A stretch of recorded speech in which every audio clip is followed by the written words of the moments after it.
Hello, I'm Dominic Hobson, co-founder of Future of Finance. My guest today is Ricardo Correia, head of Digital Currencies at R3. Ricardo's team develop and offer products and services to central banks and financial institutions that are exploring CBDCs and fiat-backed stablecoins. R3 is working with a number of central banks on CBDC projects, including Project Dunbar, Project Jura, and the e-krona with the Swedish Central Bank. Ricardo, thanks very much for joining us. Thanks, Dominic. Lovely to be here. Thanks for inviting me. Now, a lot has obviously happened in the recent past, but the issuers of what might be called respectable stablecoins, such as Circle, the USDC stablecoin, see themselves essentially as issuers of commercial bank money.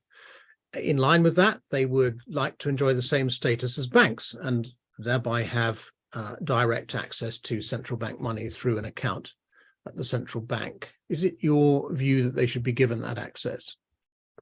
Yeah, interesting question. I think we're seeing a few of those models emerge. I mean, the most obvious one is Finality, coming out of the UK, where they have, after a long process, been granted an omnibus account, the Bank of England within the RTGS. So it looks a little bit like, a synthetic CBDC, if you like, or a private, or rather regulated stablecoin.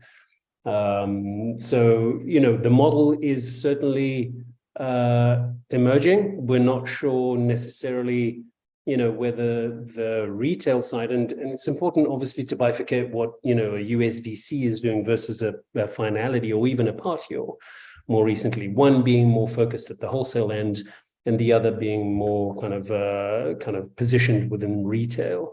I'd suggest at the retail end, what does that do? Does that disintermediate commercial banks? You've got, privately issued money into the retail network versus a Finality and a Partio and others that are looking at the wholesale end versus the retail end. So yeah, we can certainly see that emerging. Now, algorithmic stable coins. We saw back in May the collapse of the Luna Terra stable coin. A number of other algorithmic stablecoins have also come to a sticky end. Now, the question that occurs to me here, it seems pretty obvious that algorithmic stablecoins are an experiment which will be put on the back burner for quite a while now and are almost certain never to be brought within the scope of regulation by central banks. But if we think about stablecoins as a whole, it can't be long before we see one that is too big to fail. And that could be an asset-backed one just as easily as probably not quite as easily, but it could be an asset-backed one could fail in the same way that an algorithmic one does. So do you think that the decentralized finance markets, which are the main users of stable coins, actually need a lender of last resort function? And if so, should that be a central bank or should it be something different from a central bank? Yeah, great question. So I think it's important, again, to look at DeFi and perhaps two lenses. So today we see a lot of public DeFi, and by that I mean, most of the DeFi protocols and applications we see sitting on Ethereum, perhaps 95% of them today. Maybe there's a bit of corrosion with others jumping into the space.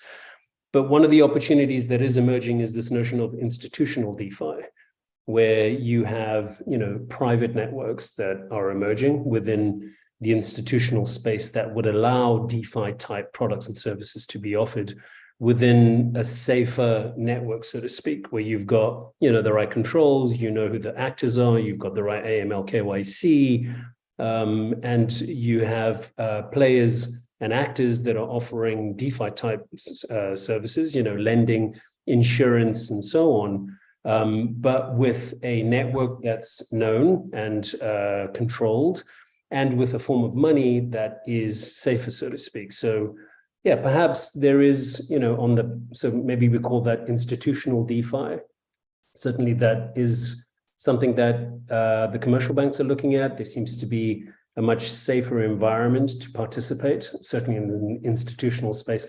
But on the public space, I think, one of the draws into DeFi is volatility. You're trying to leverage and make money on the ups and downs of the money that's being used. and lent and insured and so on. So, is there an opportunity for a safer form of money within that space? Perhaps. Certainly that was the case in the beginning of the year. There was lots of interest on the public sector looking at issuing into DeFi and into the public space. Of course, that's changed significantly over the last 6 to 9 months. So, listen, notionally it makes sense. Will we get there? I'm not quite sure with the landscape the way it is right now. If I've understood you correctly, what you're saying is that if commercial banks start to issue stable coins, they are regulated already, and therefore they would naturally come within the scope of the lender of last resort functionality of a central bank, the central bank that regulates them. But central banks, of course, are not just lenders of last resort. You've begun to hint at this. They execute all their other functions, controlling the money supply, maintaining financial stability, and indeed ultimately operating the payments infrastructure, the RTGS system. They do all of that through commercial banks. But if we start to look further into the future and think, well, perhaps commercial banks don't continue to exist in their present form, they start to get replaced by entities which I suppose are already familiar in a way from the DeFi markets. Perhaps they're decentralized autonomous organizations. They're very different from the public companies that are funded through insurance-backed deposits from retail investors. So I'm wondering here whether a central bank could, if the world starts to evolve that way, central banks start to change their own nature. They themselves perhaps become DAOs. The CBDC itself becomes a liability of all the citizens of the country, and all the citizens of the country, in fact, have an ownership stake in that central bank, and the central bank starts to write smart contracts, which it uses to perform these functions of controlling the money supply, maintaining financial stability, operating the payments system. Do you think that idea is just too far out to be realistic on any sort of time scale? Yeah, it's an interesting idea, and I think nothing's off the table. But I'd suggest to you that, firstly, it's a great idea and makes it more appealing, in that the citizens would be stakeholders, of that CBDC. The reality is that it's fairly unlikely in the short to medium term. The political, legal and policy considerations, along with some of the technical complexity, would probably overwhelm that idea. And if I turn to some of the projects that we've worked on, which are in that same space, if you like, Project Jura, issuance of central bank money into regional networks, and that money being used by external networks in order to settle obligations. I spent 1.5 years on that project, and I'd suggest 1 year of it, or close to, was spent on trying to navigate the legal and political kind of landscapes on both sides, and trying to find harmony where money could be issued as a digital form and then leveraged and used as a form of settlement. So I think we're a long way away from that. I think those ideas are really interesting. And the public sector is not taking anything off the table, looking at AMMs, looking at DAOs, looking at private issued money, public issued money. So it's an interesting idea for sure. Is there, assuming that idea is a little too far out to overcome all those political and policy considerations you referred to, is there a compromise here, what might be called in that famous oxymoronic phrase CDFI, in which the central bank continues to operate in effect a centralized monetary policy, while the banks go down this DAO, issuing of private money onto possibly public as well as private blockchains? And so the central bank doesn't become a DAO, but all the banks become that, but it is able to supervise and regulate the system, in effect, by acting as a filter on what sort of financial institutions are active, what sort of products they're developing, dApps, if you like. And that way they control access to central bank money by remaining centralized themselves, but also encouraging a tremendous amount of innovation and experimentation to go on in the financial services markets. So it's a camel, it's a a combination of the centralized and the decentralized. Do you think a compromise like that is viable? Yeah, I do. I think we're seeing, these bridging type currencies, certainly within the exchanges. You're seeing stablecoins as a way to minimize volatility, as a bridge on and off. I think certainly within, this oxymoron kind of CDFI, as you mentioned, I think there is an opportunity for central banks to certainly participate in trying to bridge, traditional finance with, distributed finance. And so, Andrew Bailey said just recently at a BIS forum that the central banks, are designed to encourage innovation, but encourage it in a safe way. And so there certainly seems to be appetite. Some of the projects and the work that we do is exploring that opportunity with the central banks. Mm-hmm. So in a way, it might, I suppose, provide a useful experiment for central banks to build an infrastructure for a kind of decentralized CBDC. But from what you're saying, it sounds like it's a way off. So let's imagine that the financial service industry, the banking industry, does go down that fully blockchain Web3 DeFi path. How would a central bank operate a CBDC in that environment? How would it retain control? How would it retain monetary sovereignty? That's a great question.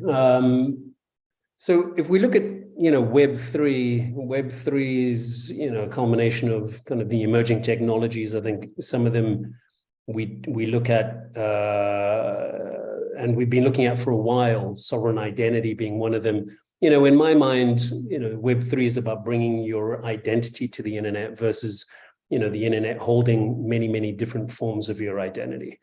And so, getting self-sovereign identity right, the ability for you to arrive at a door, show your identity, be allowed in, and then put your identity back in your pocket, so to speak. And then once you're through the door, you're a trusted actor. I think that's an important aspect. But to your point, I think, so once you're in this world, Web3, different experience, you're shifting the power, so to speak, back to retail. And now the retailer not only has his identity, but has different forms of money in order to pay for goods and services. I think the trick is going to convince, retailers to use one form of money versus the other. And so, the big question around retail CBDC is, well, what's the value? What's the value proposition above all the various payment instruments and the payment options that we have today? Why would, Dominic use a CBDC versus, another form of money that he's been using for a long time? So I think there is opportunity there. I think, there's a whole bunch of things that we point to, such as, the cost of CBDC, the fact that your CBDC is a bearer assets. Should something happen, you can go back to the central bank or the issuer in order to make the claim and so on. But in my mind, there's more work to be done in trying to ensure that the value proposition of a CBDC, certainly in a Web3 space, has value for the retailer. Today, we see CBDC having clear value within wholesale, and we're working through the retail opportunity at the moment. Mm-hmm. It's an interesting point you raised there about the market will decide its adoption by merchants and by consumers as to what's the most convenient way for them to pay and be paid. And it's interesting because on the face of it, you were thinking about this without ever referring to practice at all. You would assume that a CBDC would drive stablecoins out of business. And the reason I say that is because when you look even at the asset-backed stablecoins, let alone the algorithmic ones, they all have these rather curious collateral arrangements. They're not backed one-to-one by cash deposits. It would be madness if they were, because they couldn't make any money. There'd be no point in setting up a stable, because they can't be. They have to invest in treasury bills. They have to invest in commercial paper and other money market instruments. Being 100% reserved would drive them out of business at the outset. Now, a central bank doesn't face that limitation. So a CBDC on the face of it is always going to be superior to a stable coin. And I wonder if the real DeFi enthusiasts, the the Satoshi Nakamoto ideologists, if you like, the true libertarians, shouldn't actually embrace a CBDC as a better way to underwrite the decentralized financial future which they have long anticipated, rather than sort of fretting about being loss of privacy and central government control. I mean, is a CBDC a better solution than a stable coin of whatever kind to fulfilling the Nakamoto dream, in your view? Wow, that's a great question. Super controversial. I think, just recently looking at certainly at Cybos, maybe 3 weeks ago, lots of controversy around the CBDC. Of course, surveillance is a big question, being centralized, rebuilding the world as we have today, really asking kind of, hard questions around the value of, a CBDC versus others. In my view today, I think there's a coexistence story. I think there's value in exploring the coexistence of both public and private money. Of course, today we have that. Very few people, I'd argue, if you're sitting around a dinner table at a dinner party and you ask folks whether they know the difference between, the cash in their pocket and the balance on their kind of, Barclays app, so to speak, whether you know the difference between one form of money and the other. So I think there's a bunch of education that's required so that people actually know the difference between a stable coin issued by a private entity versus a CBDC issued by a public kind of entity, a central bank. And then, do you really care as a retailer? So there's lots of different forms of money today, on the private side. I'd suggest to you that there's more work to be done from the central banks in order to convince kind of the retail end that there is, an option for them to use that is a safer form of money. I'd say to you also that on the stablecoin side, how do we get to a point where there is more trust around the collateral? So, algorithmic backed, asset backed. And there's a bunch of things that are emerging. So proof of reserves, proof of ownership, real-time proof of collateral, proof of balance. There's a bunch of technical things we can do in order to provide, more safety on the stablecoin side. And then there's, manual processes that we could think about auditing and so on. Those are harder to do. But I'm pretty keen on exploring these, proof of backing, proof of balance, proof of collateral, real-time proof of collateral. But there's always windows, margins where you could be exposed. So, still more work to be done there. But I think over time, it'll be harder and harder to understand which form of money is safer, certainly at the retail end. So more education is required there. Just be clear on what you mean by windows where you might be exposed. This is where you think you bought a stable coin which is backed by this type of collateral, but of course it's changing all the time. So by the time you get to sell it, it's a different form of collateral. Is that what you mean by windows? Yeah, so you've got some stable coin that you think is backed 1-to-1 by the dollar. You're holding that for a day. The next day it's backed by $0.50 and some HQLA, and that's not what you want. So how do you make sure that you're always aware of what the backing is, so that your risk profile is reduced, or you're managing your risk? I mean, it gets harder though. So you're using a stablecoin just for a few seconds, perhaps, in order to do a transaction. Can you guarantee that the backing that stablecoin has when you are using it to execute a transaction is the same as when you bought it? And so, are there ways and techniques that we can say, hey, Dominic's going to buy this stablecoin, it's 1-to-1 backed by $1, and it'll remain 1-to-1 backed by $1 guaranteed for the next 60 seconds. So can we reduce the time windows? Today, it's very, very hard to do that, of course, but that's the idea. And do you feel confident in the technologies, the secure enclaves, the zero knowledge proofs? Trust the technology, not the institution that's issuing it? Or are we, I was talking about this yesterday, Bitcoin hasn't been hacked since it started, but it's still not fully trusted. Consumers are not ready to trust Bitcoin, or they're not ready to trust secure enclaves and zero knowledge proofs either. What sort of timescale are we looking at before we can start saying merchants and consumers are comfortable with this this form of payment because they trust the technology. They don't care about who issued it. Maybe a couple of generations, Dominic, as I think about my kids and the way that they use technology and the trust that they have, maybe it's 1 or 2 generations away. We've been tainted, if you like, by Mt. Gox and a whole bunch of other things that have given us that perception. But just turning to zero knowledge proofs, that holds tremendous promise. I think there's a lot of research going on there, but it's quite early. Still a bit slow, but tremendously exciting to think about how we might bring that to bear. On the other hand, today we have secure enclaves. It's been a lot of work in securing those enclaves. Today, I'd suggest to you that there's more trust in the secure enclave opportunity. We've done a lot of work with central banks, to secure the backchain.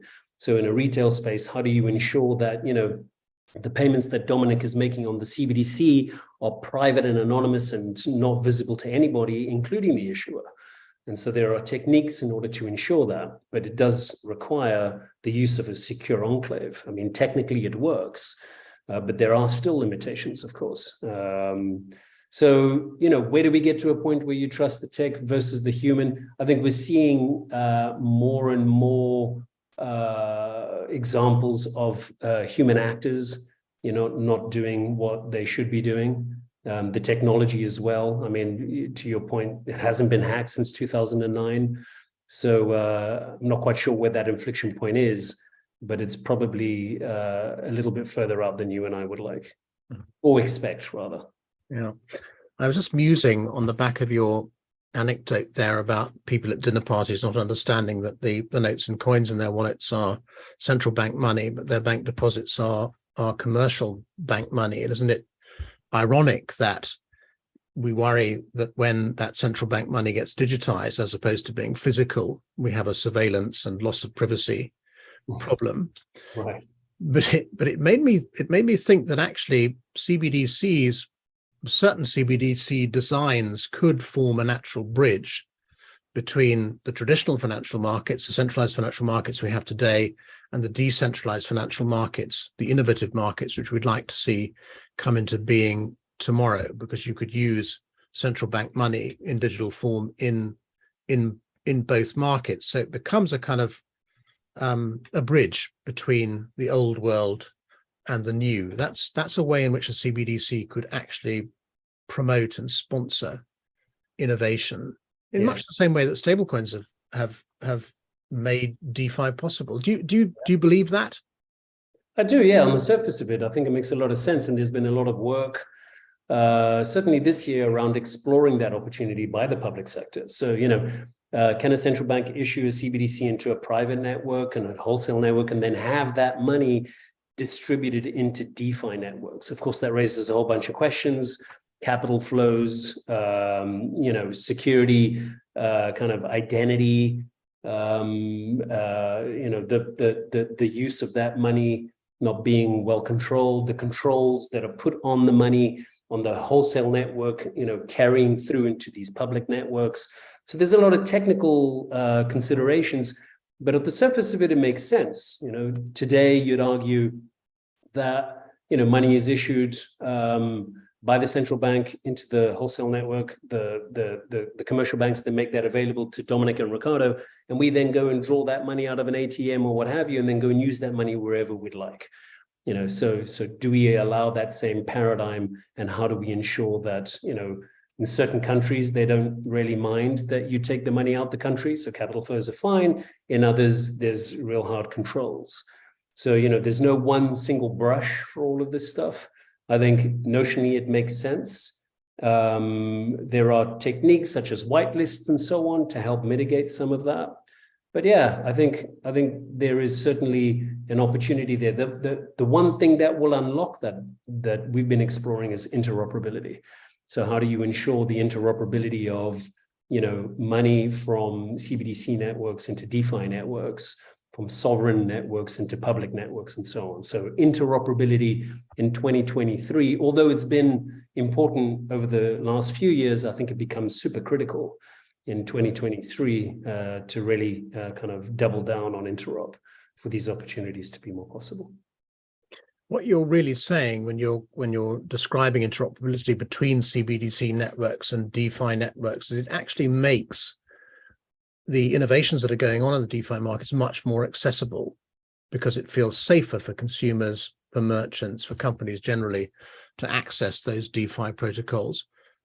It's much simpler, apart from anything else, than going via stablecoins, which is what they have to do today. You know, that complex on and off ramp route between your fiat currency bank account and a stablecoin on a blockchain network is pretty off-putting for people. So actually, CBDCs interoperable with those would probably help those markets grow. I wonder if that's a role which central banks want to find themselves playing. I think you're saying that they do, really. They want to encourage innovation, but want it to be safe. Yeah, I think it makes, I'm not sure to your point around accessibility. I mean, maybe you're right. I mean, does it make it more accessible? Yeah, sure. To your point, there's a bit of friction there. You know, how do I get the cash or the payment instruments that I need in order to go and participate? And if you're new to the space, very, very difficult. But if it's like, oh, look, I've got a bank account and now I can transfer that into a CBDC kind of tokens, and now I can use those in these networks. So yes, certainly it makes it more accessible in that sense. And it makes it safer in that I know that, you know, this form of money is backed. It doesn't necessarily make it safer in that, you know, you need to be well educated in the DeFi networks and protocols and applications that you're getting into, right? There's a lot of considerations there. Early days, lots of rug pulls and others that you get lured into these DeFi networks, and then if you're not well educated, you may be kind of at high risk. So yeah, it does allow the onboarding and offboarding much easier. It does allow you to participate. It doesn't necessarily reduce the risk. Let's explore a bit how a CBDC could make those protocols more accessible. And if we look at what stablecoins are doing already, they're going multi-chain for exactly this reason. It's obvious to them that not every DeFi protocol is going to be built on the Ethereum blockchain, so they have to become or make themselves available on other blockchain protocols. And that is an interoperability story which stablecoin issuers are narrating, if you like. So if we think about how a CBDC could play a positive role in accelerating that interoperability narrative, the first question that comes up is, could you imagine a CBDC being issued directly onto a public blockchain? You know, when the year kicked off, this year, 2022, I know that we've talked about, you know, the decline of crypto, certainly the winter kicking in November 2021. I'd suggest to you that even in December, January, it was still pretty hot, right? There was still a lot of fever around DeFi and NFTs, and the crypto market was really pumping. But it was starting to kind of plateau.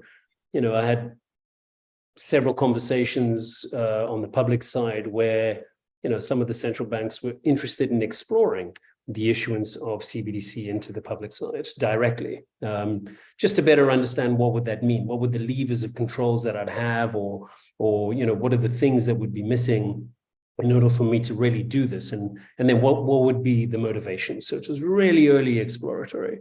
I'd say to you now that there's less interest in doing that. You know, as the winters certainly kicked in and settled in, I don't see any of those conversations anymore. But I think the question around direct issuance, you know, maybe in a few years' time, when we get the right governance controls, you know, into the public networks, the right transparency, the right kind of risk mitigation controls, etc., perhaps that'll become an opportunity. What does that mean?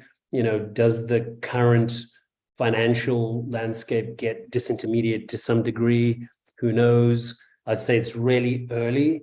Today, the most prevalent model that we see from a central bank is the intermediated or hybrid, meaning that the central bank still expects to issue into a wholesale network, and then the wholesale network will then distribute that money into, you know, DeFi or, you know, the traditional space or what have you. So it's changed a little bit, I'd suggest you. Okay, so second question, is there a way, if CBDCs are getting issued for all the reasons you've just described onto wholesale private permission networks, if you like, how can you make that CBDC available onto other blockchains? How can you achieve interoperability? Yeah, good question. I think there's two main approaches we're exploring today. So cross-atomic swaps, meaning that, you know, an issuer issues into their network and the asset never leaves that network, but the ownership of the asset will change. And so you've got, you know, certainly that was the model that we explored in Jura, where the cross-atomic swap allows the asset to be used to settle an obligation on another network, but the asset never moves and never leaves that network. That provides assurance to the issuer that they have full sovereign control of that asset. The other model is, you know, burning and minting, or where you burn the asset on the one network that it was originally issued to, and then you remint it on another network in order to be used. And then we see other techniques around wrapping those instruments or those assets, where you might escrow the asset on the one network, and then you mint it on. So, for example, you'd take a CBDC from, let's say, a private network quarter. You'd then reissue that on an Ethereum network, but you'd wrap it in an ERC20 token, and you'd be able to use that. And then when you redeem it, you unwrap it, and then you release the escrow on the quarter side, and vice versa. So there's a few ways of doing it. Each carries different pros and cons and considerations. You know, I think the central banks certainly today would probably prefer the cross-atomic swap. Safer. We know that we can control the asset. We have control of it. As the technology matures, you know, the burning and minting might be an opportunity that explore in more depth. But I think there's more work to be done around governance controls. You know, one of the big things there, Dominic, is I use this analogy quite a bit. If you bought an electric product, whatever it may be, let's say a hairdryer, what have you, you know, behind that, it has a sticker that says, if you break this seal, you break the guarantee of the product. And so, you know, if you tamper with it, well, then you've lost the guarantee of the issuer. A little bit like a CBDC, you know, the central bank or the issuer will issue a CBDC with a whole bunch of controls and guarantees around it. Now, as you reissue this money onto other networks, can you ensure that you don't break that seal? And if you do, you kind of lose the guarantee of the issuer. So there's a lot of work being done around ensuring that we don't break the seal, so to speak, as these currencies move from one network to another. Sadly, I didn't have much use for a hairdryer, Ricardo. but this may be a stupid example. My third question in this area, which may be a stupid question, is whether there is a fundamental constraint on those techniques you've described, the atomic swap, the minting, and the escrow, which is that does a CBDC which is interoperable have to be multi-currency? Central banks have made pretty clear they're uncomfortable about losing monetary sovereignty. Does that prevent any particular a CBDC denominated in dollars or sterling or euro or whatever? Does that prevent it going multi-chain, or are multi-chain and multi-currencies totally separate things? Yeah, completely. I think multi-chain, multi-currency, completely different conversations, certainly in the work that I'm doing. So multi-chain, you know, as we talked about, different techniques to make your money kind of portable so that it can be issued on private, moved to public, and vice versa. But the currency doesn't change. It is what it is. It's, you know, a pound, USD, or what have you. Multi-currency, we're seeing more multi-currency in networks such as Dunbar, for example, where you've got multiple issuers into kind of a currency network. And those multi-issuers, obviously different currencies, and our participants in those networks can pick one currency versus another. And then in that space, we're also seeing things like AMMs, of course, automated market makers, where you're pairing currencies and trying to create exchanges and so on. So yeah, I'd bifurcate that multi-currency versus multi-chain, two very different conversations. But to see it from the point of view of a central bank, on any one network, the Bank of England would have one node, the Federal Reserve would have another, the ECB would have a node on every network where they felt it was safe to be. Is that the world you're describing? So they retain monetary sovereignty by being part of those networks and supplying their particular CBDC to people who want to use it inside those networks. But they're always seeing what's going on. They're in full control. They retain monetary sovereignty. Yes, that's right. That certainly is a model. The Jura model certainly kind of explored that, where the Swiss central bank and the French central bank obviously issued into their own sovereign networks, and then they had a node in the SDX network in order to ensure that they continued to maintain the control of the asset ownership. So you'd, at scale, if you squint at that, you go, gosh, that's going to be difficult to manage. But if you look at the world today, 195 to 100 odd countries, where do you want your money to be available? Probably not all of them. Some countries have very stringent kind of controls around where their money is used and not. But today, one of the models is where you have sovereign networks, and let's call it a USD versus a pound, and the central bank would have their own networks, but they would have a node in each other's, so that you'd have money that could, or certainly assets and ownership that would flow between those. Mm-hmm. So it'd be like the central banks would be their own correspondent banks in that model.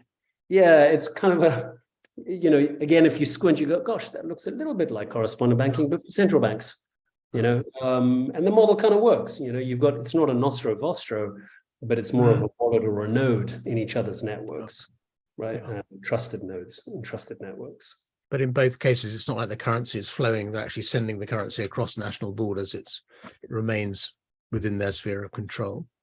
Yeah, one of the models certainly is to remain, the currency remains in its sovereign network, but the correspondent node sitting on the other currency network allows ownership of those assets to change. Yeah, that's a good metaphor for it, that correspondent banking. One of the constraints on the growth of initially the cryptocurrency markets, but latterly the decentralized finance DeFi markets as well, has been the enormous transaction costs. So do we think that CBDCs can help to lower or even eliminate those transaction costs, those gas fees, which you see in the way the DeFi markets has evolved? Or is there a technical obstacle here which simply cannot be overcome, a constraint inside blockchain itself on speed and scalability? Or can CBDCs overcome that problem and make these transaction costs much lower, or even get rid of them? I think the quick answer is yes. Although performance issues would persist, perhaps. So even if you're paying for a transaction with CBDC as your cash leg, you still have the asset leg on the other side. Just unpacking kind of, the gas fees, why are the gas fees? So trying to get, faster transactions, paying so that your transaction can get processed much quicker. We've seen the emergence of layer 2 protocols in order to alleviate some of that, and some of that's garnered some good results, but a lot of work still going on the layer 2s. A CBDC, the promise is that CBDCs, much like cash, is free. Who knows whether that persists as these things get issued? But the quick answer is, yeah, you'd imagine that there would be an opportunity to reduce the amount of money that folks are paying today in the public networks using a different form of money. But again, what's the objective is to get your transaction finalized. Token-based CBDCs promise real-time settlement. So it's a slightly different model than what we're seeing in the public side. Mm-hmm. But that idea of paying more to settle something faster, right? I heard what you just said, but we sometimes forget that these digital forms of money can actually be quite dynamic, can't they? And so if you start to think about the different ways in which a CBDC could be dynamic, you could start to have programmable CBDCs or CBDCs that are programmed differently for different purposes. So you might use one version of a CBDC to pay for your cup of coffee in the morning. You might use another version to settle your security token trades super fast. You might use a third one to pay your VAT at the point of transaction or pay your income tax. Or you might use a fourth version to get financial aid to people who are suffering because of a natural disaster, a flood or an earthquake or something. So this flexibility, this dynamism in digital forms of money, including CBDCs, means you'd have different CBDCs for different use cases. Is that a sensible way to look at this? How important is that programmability in a CBDC going to be? Yeah, I mean, one of the biggest kind of value propositions that we talk about, and certainly that's being explored, is the programmable nature of money. So money now becomes programmable. Why is that exciting? Well, today you'd say, oh, money is programmable. Like, we can control payments, and you can do that today. If you go into certain apps, you're like, oh, look, I can send my kid some cash, and he's not allowed to spend that in these kind of, institutions or in these companies or in these organizations, what have you. But the rules are attached to the wallet, not the money. So it's the wallet that's controlling it. And as your money moves from wallet to wallet, you have to replicate those rules, from wallet to wallet, node to node. The promise here is, of course, is that the rules and the money, the asset, live together. And so you don't have this replication. You don't have this issue of, gosh, I got it wrong. The one wallet allowed him to do something, the other one didn't. And so that's a massive opportunity. I'd say to you that, on the wholesale side, again, it's much easier to think about, programmable money. You're not touching necessarily the values that money has for society. As it moves into the retail side, it's a double-edged sword. Dominic is allowed to go to the ATM, withdraw cash, and use that cash wherever he'd like. That's the promise of the pound, right? Now, if you now have the same pound, but now as a digital form, and it's restricting you, are those values being broken? So we need to be very careful about that particular aspect. But yes, the promise is that it is programmable. You can have different forms for different things. We talk about food tokens quite a bit. We talk about, the ability to have this notion of kind of programmable money at different layers, where the central bank can provide a set of controls, and then it provides a template to the wholesale network where they can extend those controls. So that's pretty interesting, and we're exploring that. But yeah, double-edged sword. I think there's great promise there, but we need to be very careful with how we implement that on the retail side. Can we talk a little bit about how CBDCs will fit into the evolution of the digital economy generally? If we are moving, as I think we are, from this Web 2 world in which these large data-driven corporations with free products and services in exchange for selling your personal data, towards the Web 3 world, where the vision is we will be genuinely private. There will be peer-to-peer exchanges. Those will be anonymous, and it will be decentralized, not centralized like Facebook and Google. Now, a CBDC, on the face of it, could play the same role in that Web3 economy as notes and coins do today. It's an entirely private, anonymous exchange of value. But quite a lot will hinge upon people believing that the CBDC is private. Some of those techniques we talked about earlier, zero-knowledge proofs, secure enclaves. Do you think they are sufficiently reassuring solutions to the problem of privacy for a CBDC to play the same role in a Web3 economy as notes and coins do in the analog economy of today? Yeah, again, it goes back to the earlier conversation. So education is going to be key to unlocking that opportunity. The promise is there for sure. The three key things that I think about in Web3 is, it's distributed, it's peer-to-peer, so some form of a blockchain DLT. You've got identity, which is yours now, it's sovereign. You've got control of it, which is important. And then you've got a kind of, digital currencies and cryptocurrencies that allow kind of the real-time settlement of stuff that you're buying out in Web3. So So, on the money side, again, why would you choose a CBDC versus other form of payment? Education is going to be important there. And then trusting the tech, back to that conversation, and how will we enable that? So, it's important also to unpack the different forms or models for CBDC, account-based versus token-based. Again, more education on an accounts-based CBDC. You've got more or less the same concerns as we have today with accounts. They are visible, they are held in institutions or in ledgers that are ultimately controlled by something or someone, versus token-based CBDCs, which really emulate what cash and coins, notes and coins are today. And that it's a token, it lives on your phone, you lose the phone, you lose your money. But do you really understand what that means and kind of the privacy that might enable you? So the promise is there, the technology is there. I think legally, politically, and educationally, there's a lot more work to be done. Now, the culminating point of Web3 is the metaverse, I suppose, in which you will require that strong digital identity you've just referred to. But in its fully mature, fully interoperating form, people are going to be buying and selling, doing business, doing transactions, going shopping in this metaverse. Is a CBDC the right currency for people to complete those transactions in, or do you expect there will be multiple forms of payment in the metaverse? Yeah, I mean, before we go there, the metaverse versus Web3, I think we talked about this previously. It's like, well, what's the difference?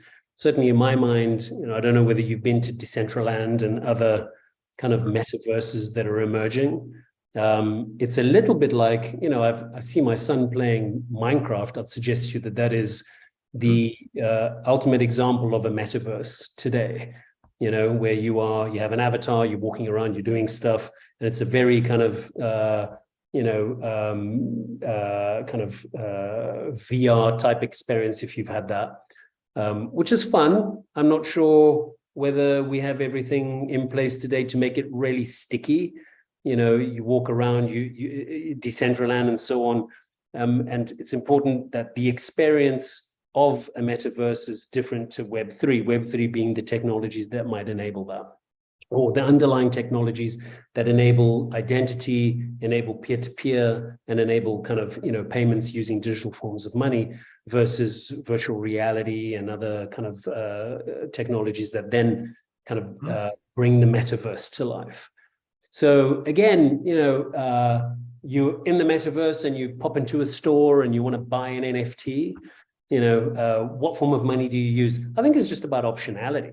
I mean, you have options today, don't you? You walk into a store and you're like, should I pay with cash, or should I pay with my Apple Pay, or should I pay with my MasterCard or my Visa card? So you've got all these options. And it's, as a retailer, again, you have to get educated as to what form of money makes sense for for the transactions that you're kind of wanting to complete. So yeah, I think, listen, it should be a form of money that's there, but again, education is required to say to you, hey, Dominic, if you use a CBDC, you can trust that it is fully anonymous. So, no one's going to see this particular transaction versus other forms of money that perhaps would be less private. But if we view the transactional side of the metaverse like that, so for the consumer, the question is, what is the cheapest and most private way of paying for this NFT which I've bought? What's the cheapest, safest to deliver, if you like? And from the merchant's point of view in the metaverse, it's what is the safest and fastest form of me receiving value from this customer who's just bought the NFT. Does that make the metaverse like a useful simulation of the real world to run proofs of concepts, even pilot tests of different forms of CBDCs, do you think? Hey, maybe that'll emerge. We've been talking a little bit about kind of, a global kind of simulated environment where we could, test all these different forms of money. And maybe that's where we get to. Honestly, today, I don't see any of that in my universe. We don't see any public sector organizations exploring that just yet. Although you do see a lot of private sector organizations making claims to be in the metaverse, doing some metaverse stuff. So it's not too far a stretch of the imagination to assume that maybe we could get there. Maybe that would be a really good test bed. But I'm not sure that we have all the controls that the public sector would need in order to make that leap just yet. Mm-hmm. One final question for you, Ricardo, it's this.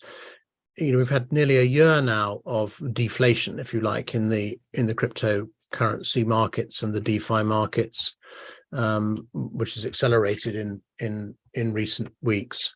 Some of the hype has come off the metaverse as well. Yet we still, as we look at these new marketplaces, these new technologies, how they're developing, almost all the applications inside them, DeFi applications, are ultimately dollar denominated. So the world's premier reserve currency still underpins even these most innovative products and services in financial services.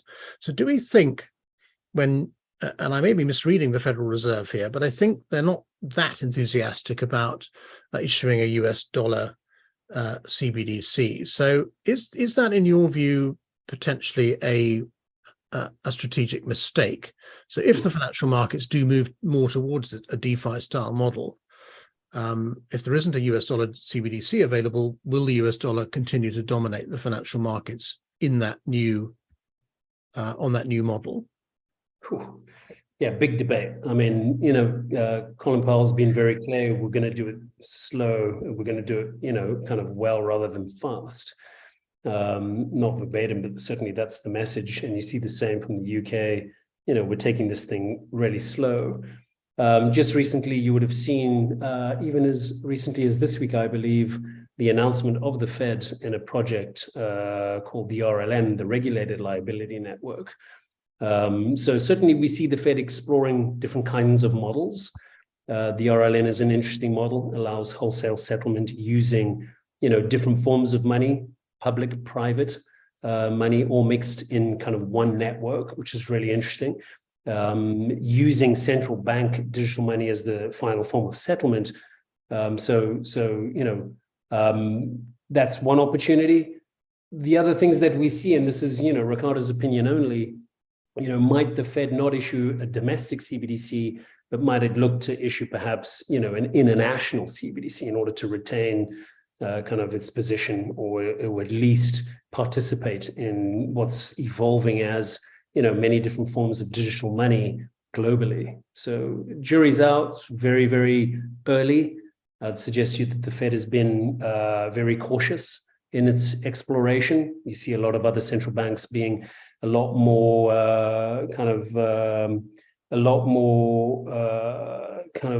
advanced, if you like, or not advanced, that's not the word, but, running as fast as they can towards this opportunity, and sometimes, falling foul of certain things. So, I think that certainly for me, it's the right approach. Take it slow. I mean, we've seen the last 6 months, even the last 6 weeks being super volatile. So who knows, Dominic, very early, man, but many different models are out there. I'd suggest synthetic CBDCs. Again, I talked about finality earlier. That's an interesting model. Certainly the Fed, I believe, is looking at that as well. So who knows, man, in the next couple of years, we'll probably have a better view of what that looks like. Ricardo Correia, thanks very much for taking the time to share your knowledge and experience with the members of Future of Finance.